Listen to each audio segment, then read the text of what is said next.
Welcome to another episode of the Lucifer or Antichrist wrote the book part 5. Remember, in our previous video, I promised to tell you the real story of Moses and Abraham sacrificing Isaac, which I say is they are all fallacy.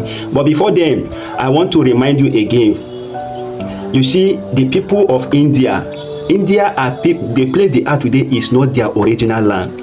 Their original land is found in the places that cover Kuwait, Saudi. That is where their real land is.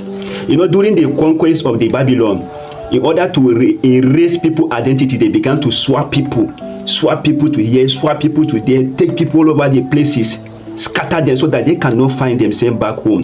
Now you see the people that are living in the Amazon, those people that are living in the places of Papua Guinea, those ones that they used to eat flesh.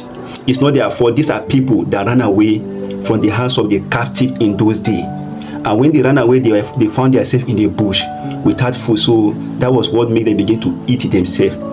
And they remain uncivilized till today. Now, going back to the story of Moses and Abraham sacrificing Isaac in the book, which I say is fallacy. Moses was one of the descendants of Abraham from the tribe of Judah, and who comes from the descendant of Abia.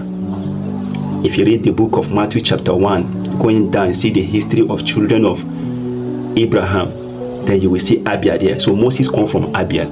Now, the Abia, Moses is an Igbo from Nigeria. Igbo, come from Nigeria. So therefore, during the time of the trade slave, where the Babylon came to captive the black people in Africa, Moses was one of the strongest warriors in those days who fought these people seriously. And because they carry weapons and other things, they later killed him. And that was the reason why you see in the Bible they lie that Moses was the person that came to rescue Israelites. If Moses rescued Israelites true, why is the Jewish? What are they doing there in that land? In which they know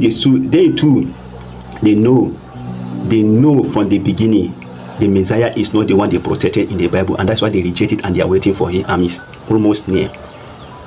So the Moses did not rescue any Israelite. This is a motivational story in order for the church. The Babylon have an agenda to use to bring the religion in order to motivate people, in the church to extort money from them. And that's the way you see this our false prophet in Africa, in Nigeria. Whenever they want to collect money from you,